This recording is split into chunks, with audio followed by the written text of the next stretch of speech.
Hello, my name is Bob Mack, Principal Broker and owner of Advanced Solutions Property Management. I am here today to discuss how to deal with difficult tenants and give you some pro tips along the way. As a landlord, it is your responsibility to provide safe, secure, and clean housing to tenants. But in some cases, you will have to deal with difficult tenants that can be extremely time-consuming and very costly to landlords. Examples of these difficulties are consistent late payments, or constantly asking for more time with rent payments, unauthorized persons or pets on premise, tenant damage to the premise, threatening or abusive behavior from the tenant or other tenant behavior that negatively affects the rest of your tenants or neighbors. Avoiding these situations in the first place requires a thorough background check for all prospective tenants and a specific lease terms that will help in cases where tenants are causing headaches for the landlord. Once you have an approved applicant, leases are then signed and deposits are collected. You will want to conduct a thorough walkthrough inspection in order to hold the tenants accountable throughout the term of the lease. Also, at lease up, make sure you get photos of all tenants' identifications. This will help in cases where tenants are not following the terms of the lease agreement.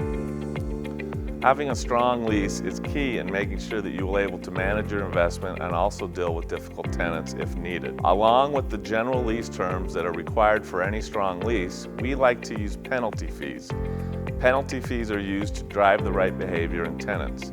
Generally, if a tenant pays on time and follows the terms of the lease, they will never be charged one of these penalty fees. Examples of some penalty fees are late fees, service of notice fees, posting and inspection fees for cause or complaint, or missed trip fees.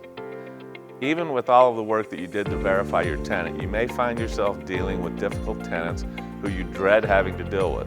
The most important item to keep is to keep calm and keep your reactions to the tenant businesslike.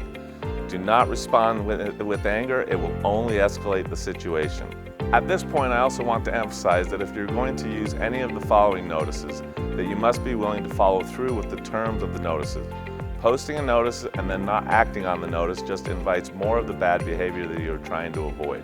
For late payment issues, always utilize the 3-day pay or quit notice. To be effective in driving the correct behavior, you must use this notice consistently and without emotion. We also highly recommend that even when tenants pay, you leave the penalty fees on the tenant ledger. Remember, these fees drive the right behavior. For most other tenant issues, the comply or vacate notice is generally used to drive the tenants to the terms of the lease.